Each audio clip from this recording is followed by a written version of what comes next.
The underestimated species. The Galactic Council chambers buzzed with the usual mix of alien dignitaries, their various forms creating a tapestry of scales, fur, and crystalline structures.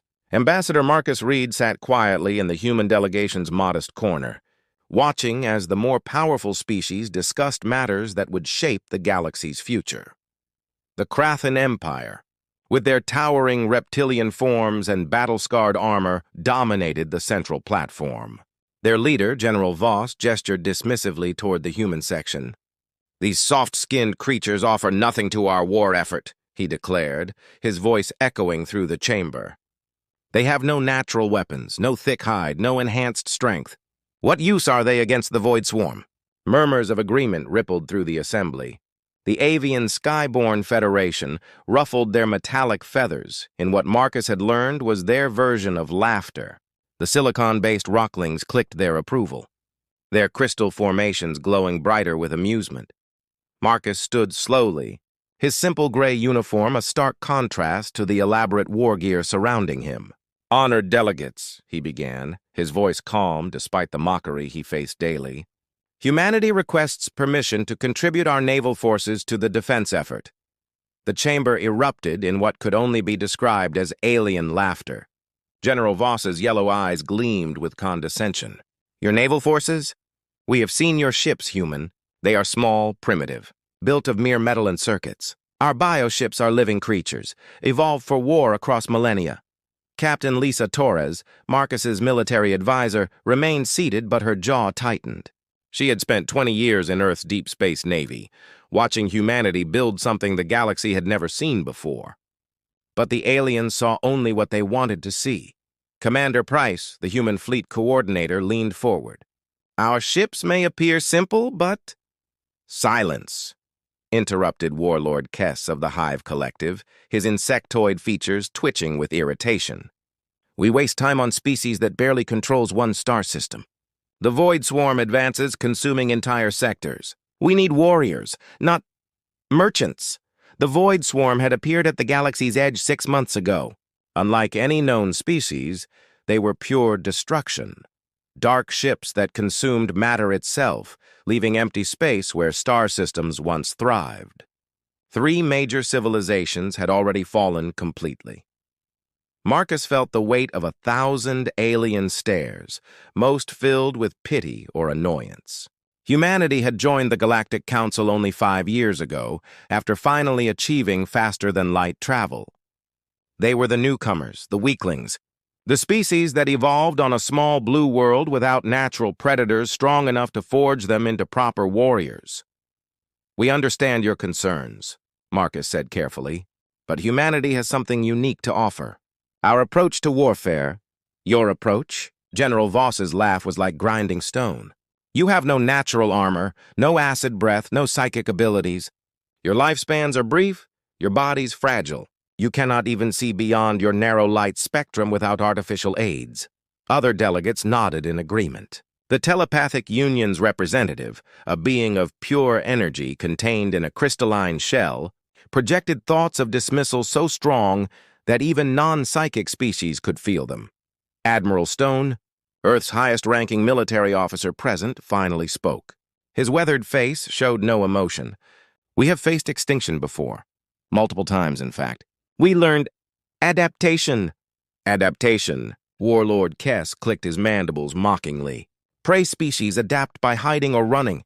Predator species adapt by becoming stronger. Which are you, humans?" The question hung in the air like a challenge. Marcus exchanged glances with his team. They had been specifically instructed not to reveal too much about human military capabilities. Earth's leadership believed in keeping some cards hidden. "We adapt," Admiral Stone said simply, "by making sure we never face the same threat twice." The chamber's attention was already wandering. Reports were coming in of another Void Swarm victory. The industrial world of Belus Prime had gone dark. Its population of 12 billion simply gone. General Voss stood, his massive frame casting shadows across the human delegation. "The Council has decided. Humanity will provide support ships only. Medical aid, supplies, logistics. Leave the fighting to real warriors." As the session adjourned, Marcus felt the familiar sting of dismissal. But he also felt something else, a quiet confidence that these aliens had no idea what they had just done. They had dismissed humanity as weak. They would learn otherwise soon enough. The first strike. The emergency sirens wailed across. Council Station Alpha as urgent reports flooded in from the outer rim. The void swarm had struck again, but this time they had hit something unprecedented, a human colony, New Terra, humanity's second-largest settlement outside Earth's solar system, had been in the swarm's path for 3 days.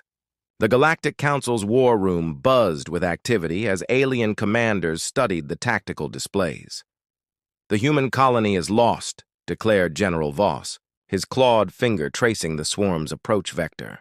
27 void ships, including 3 Devastator-class vessels. No species has survived a force of that magnitude. Admiral Stone stood at the back of the room, his face unreadable as he watched the holographic display. Captain Torres whispered something to him, but he simply nodded once. Commander Price activated his communication device. "Sir, the 7th Fleet reports ready for departure." "What fleet?" interrupted Warlord Kess. "Humans. Your largest vessels are barely the size of our escort ships." "What can you possibly accomplish?" Admiral Stone stepped forward, his voice steady. "We're going to save our people." The alien commanders exchanged glances filled with pity.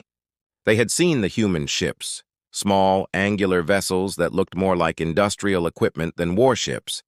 No living bioarmor, no energy weapons that could crack planets, no psychic warfare capabilities. "Admiral," General Voss said with what he probably thought was kindness, "your courage is admirable, but this is suicide. The Void Swarm will consume your ships like they consume everything else." "Maybe," Admiral Stone replied, "but we're going anyway." The Telepathic Union's representative projected thoughts of confusion. The concept of knowingly entering a losing battle was foreign to most galactic species. Evolution had taught them to retreat when faced with overwhelming odds. As the human delegation prepared to leave, Ambassador Marcus paused at the doorway. "General Voss, you mentioned that no species has survived a void swarm force of this magnitude." "Correct. The statistics are clear." Marcus smiled. The first time most aliens had seen a human smile. "General, you've never seen humanity fight before." 6 hours later, the human 7th Fleet emerged from hyperspace at the edge of the New Terra system. 53 ships, led by the battleship Retribution, named after an old Earth concept that most aliens couldn't translate properly. The Void Swarm was already there. Their dark ships spread like a cancer across space. Tendrils of pure darkness reached from their vessels toward New Terra's surface, beginning the consumption process that would leave nothing but empty vacuum. Captain Brooks, commanding the Retribution, studied the tactical display. 27 enemy vessels, just as intelligence had reported. 3 massive devastators that had single-handedly destroyed entire fleets. "All ships, this is Fleet Command." Admiral Stone's voice crackled across the comm. "You know the drill. No retreat, no surrender, no prisoners." "Sir." Lieutenant Ray at the communications station looked up nervously. "The Galactic Council observers are requesting permission to record the battle for study." "Granted." "Let them watch." The Void Swarm noticed the approaching human fleet and began to turn. Their movements were wrong somehow, not quite mechanical, not quite organic. They moved like oils spreading across water, darkness given form and purpose. The first Devastator launched its opening attack, a wave of pure entropy that could unmake matter at the molecular level. It had never failed to completely destroy whatever it touched. The wave hit the leading human destroyers and stopped. The ship's shields held, flickering with an odd blue-white energy that seemed to push against the darkness. "Impossible," whispered the Galactic Council observers aboard their monitoring ship. "Nothing resists void energy," Captain Brooks smiled grimly. "Fire all batteries. Target priority. The big ones." What happened next would be recorded in galactic history texts for millennia. The human ships didn't fire energy weapons or launch living missiles like other species. Instead, they fired something that no alien had ever considered as a weapon in space combat. Metal. Simple, dense, accelerated metal. The railgun rounds struck the first Devastator at a significant percentage of light speed. The kinetic energy release was beyond calculation. The Void ship, which had never taken physical damage in its existence, simply ceased to exist in an expanding sphere of plasma and debris. The second Devastator was already turning to flee when 12 human cruisers focused their fire on it simultaneously. The result was the same: complete, instantaneous destruction.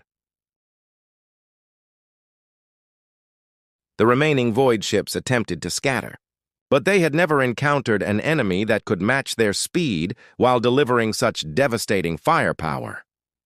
Within 17 minutes, every enemy vessel was destroyed or fleeing. New Terra's population was saved. In the aftermath, as human damage control teams worked on their minimally damaged fleet, the Galactic Council observers sat in stunned silence. How? General Voss finally asked over the comm. Admiral Stone's reply was simple. We don't adapt by getting stronger, General. We adapt by getting smarter.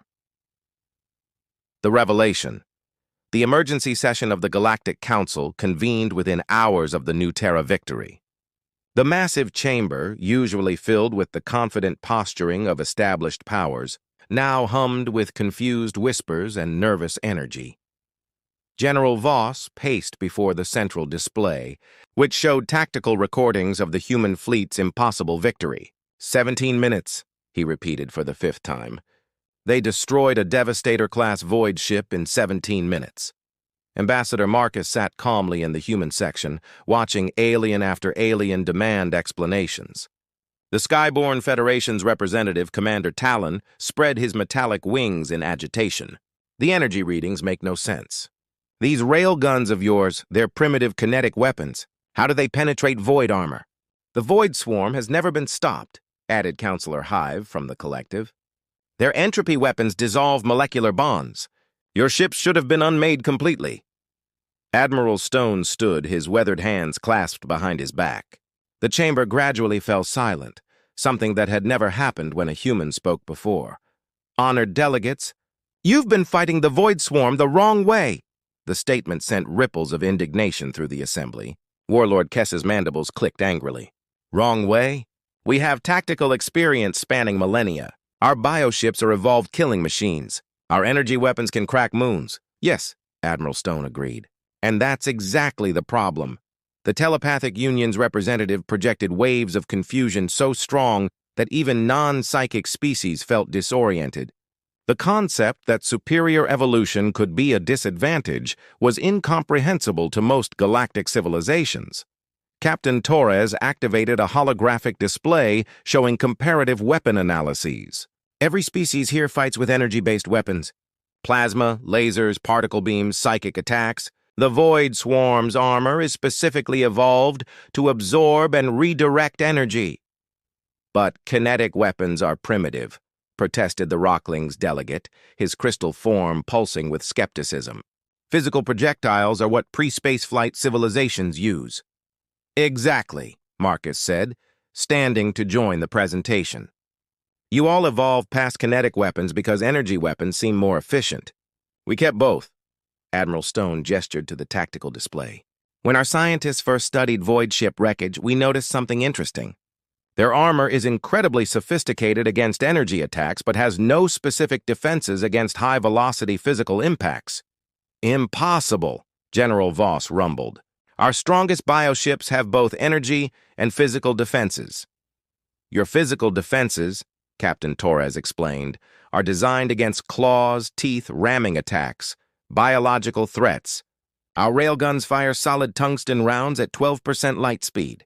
That's not a claw strike, General. That's controlled nuclear fusion on impact, the chamber erupted in angry voices. The idea that the most primitive weapon type could be superior to their advanced energy systems challenged everything they believed about technological progress. Commander. Price stepped forward with another display. There's more. Your energy shields, the ones that make you invulnerable to each other's weapons, they're designed to deflect energy. Our rounds pass right through them.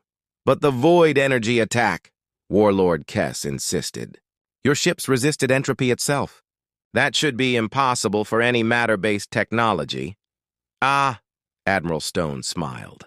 That unsettling human expression that aliens were starting to learn meant danger. That's where you're wrong about us again.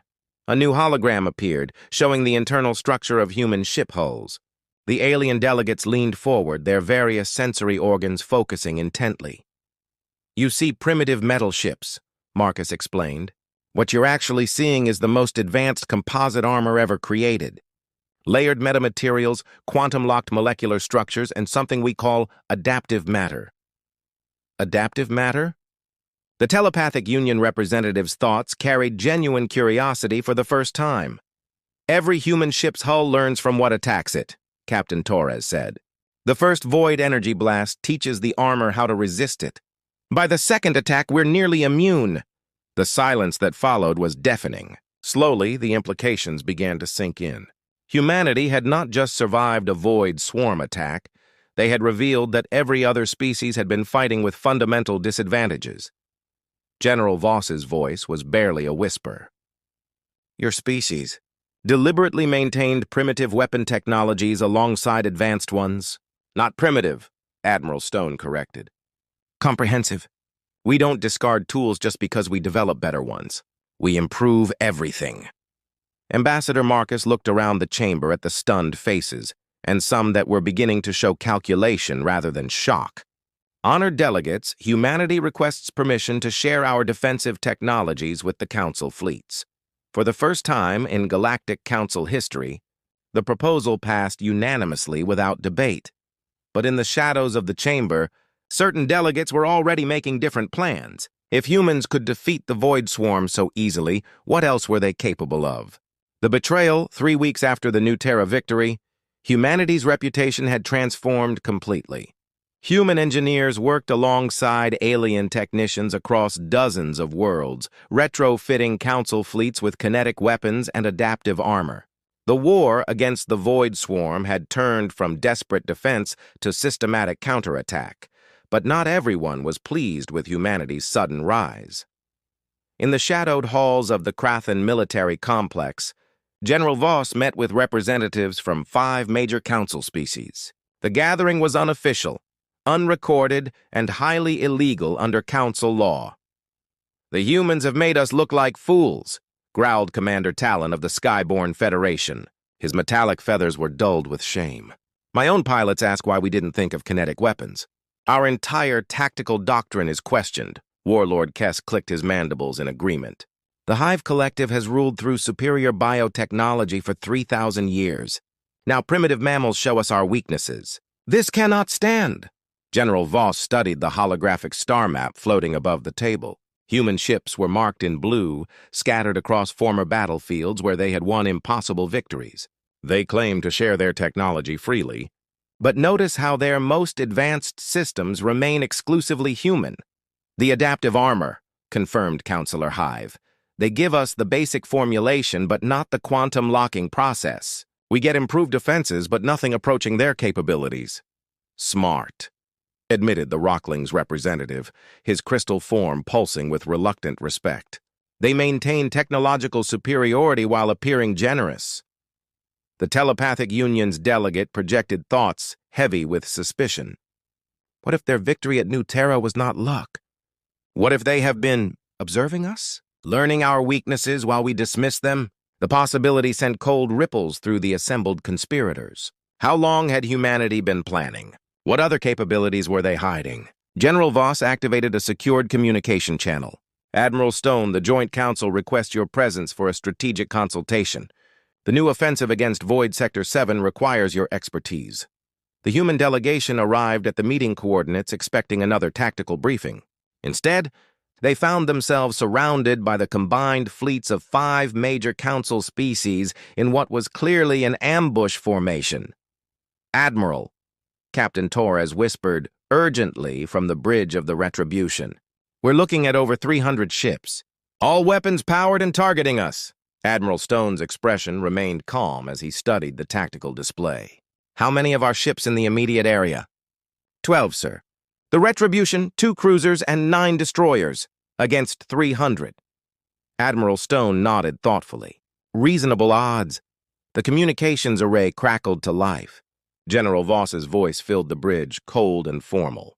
Admiral Stone, by order of the Emergency Council, you and your forces are under arrest for conspiracy against galactic security. Conspiracy? Ambassador Marcus stepped forward, his diplomatic training taking over. General, what are the specific charges? Your species has deliberately withheld military capabilities while Council worlds were destroyed. Your primitive weapons were designed specifically to counter void technology, suggesting prior knowledge of their attack patterns. You have infiltrated our defenses under the guise of assistance. Admiral Stone almost smiled. General, you're accusing us of being too competent. We're accusing you of being deceptive. Your ships will surrender immediately, or we will consider you hostile forces. Captain Brooks, monitoring communications from the other human vessels, reported quietly, "Sir, the Vengeance, Justice, and Defiance are requesting permission to engage." "Denied," Admiral Stone replied. "We're still allies here." He opened the general communication channel. "General Voss, you're making a serious mistake. The mistake was trusting your species. Surrender now, or face the consequences." The alien fleets began closing formation, their energy weapons charging to full power. On a dozen human bridges, weapons officers waited for orders that would start a war within a war. Admiral Stone stood silently for 30 seconds, watching the tactical display. Finally, he activated his fleet-wide communication system. "All ships, this is Admiral Stone.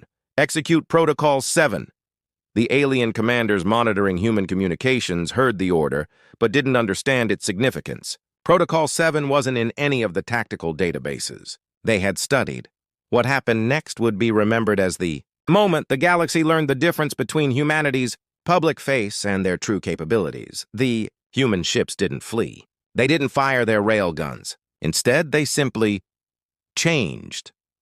Hull configurations shifted as hidden armor plating extended. Weapon ports opened that hadn't been visible moments before. Most unsettling of all, each human ship began broadcasting identification signals for twice as many vessels as were actually present. "Admiral," General Voss's voice carried a note of uncertainty. "What are those energy signatures?" Admiral Stone's reply was quiet, almost sad. "General, you've just triggered something we hoped we'd never need to use against allies." The 12 human ships were suddenly joined by shadows, ships that weren't quite there but registered on every scanner as fully armed and operational. "You wanted to see what humanity is truly capable of," Admiral Stone continued. "You're about to find out why we're the only species that calls this kind of fleet a scouting force. The Navy of Vengeance." The space around the ambush coordinates shimmered as reality itself seemed to bend. What the alien fleets had detected as energy signatures were not illusions or sensor ghosts. They were ships emerging from a dimension that should not have existed. The human vessels grew larger, their hulls unfolding like deadly flowers as hidden sections deployed. But more terrifying was what materialized around them. Hundreds of ships that had been waiting in folded space, invisible to all known detection methods. General Voss stared at his tactical display in growing horror. The numbers kept climbing. 50 human ships, 100, 200. The counter finally stopped at 417 vessels, many of them larger than anything in the known galaxy. "Impossible," whispered Commander Talon. "Those ships, they weren't there. Where did they come from?" Admiral Stone's voice carried across all communication channels, calm and patient as a teacher addressing confused students. "General, you asked what humanity is truly capable of. This is the Navy of Vengeance, our true fleet. The lead ship that materialized was unlike anything the aliens had ever seen.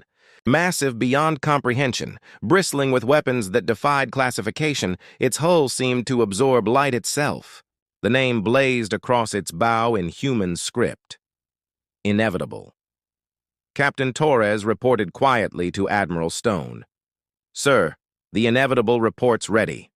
Admiral Cross sends his regards and asks if you'd prefer the demonstration to be educational or final." "Educational," Admiral Stone replied. "These are still our allies, even if they've forgotten that." The inevitable selected a small asteroid roughly 1,000 kilometers away. A single weapon fired, not a railgun, not an energy beam, but something that made space itself recoil. The asteroid didn't explode or disintegrate. It simply ceased to exist, leaving behind a perfectly spherical void where matter had been moments before. That, Admiral Stone announced, is a reality cannon. It removes selected areas from existence. We have 300 of them! The alien fleets began backing away instinctively, but found themselves unable to move. Some invisible force held them in position, not hostile but absolutely immovable. Your ships are experiencing dimensional anchoring, explained Captain Torres helpfully. We learned to manipulate space-time after our first contact with faster-than-light physics. It seemed like a useful skill. Warlord Kess's voice cracked across the communications array. What are you? No species develops this level of technology in 5 years of space travel. Ambassador Marcus stepped forward, his diplomatic demeanor replaced by something harder, more honest. General Voss, you made several incorrect assumptions about humanity. The first was that we were new to space travel. Holographic displays activated around the human fleet, showing star maps that made the assembled alien commanders recoil. The maps showed not the local galactic arm, but dozens of other galaxies, each marked with human presence indicators. We've been traveling between stars for over 2,000 years, Marcus continued. What you witnessed 5 years ago wasn't humanity's first steps into space. It was our decision to finally make contact with the local galactic community. But your technology seemed so primitive. General Voss protested weakly. Admiral Stone's laugh was without humor. General, when you're scouting a new neighborhood, you don't park your best vehicles on the street. You send something that won't attract attention. The implications crashed over the alien commanders like a tsunami. Everything they thought they knew about humanity was wrong. The small ships, the simple weapons, the apparent technological limitations, all of it had been a carefully constructed facade. Your second mistake, Admiral Stone continued, was assuming that because we appeared weak, we actually were weak. Humanity learned long ago that the deadliest predator is the one that looks like prey. Commander Price activated another display, showing the true extent of human space. The local galactic arm was just one small region among hundreds of others under human protection. Trillions of humans across thousands of worlds, all connected by technology that made the Galactic Council's achievements look like children's toys. Your third mistake, Marcus added sadly, was betraying the only species that genuinely wanted to be your ally. The word ally hung in space like an accusation.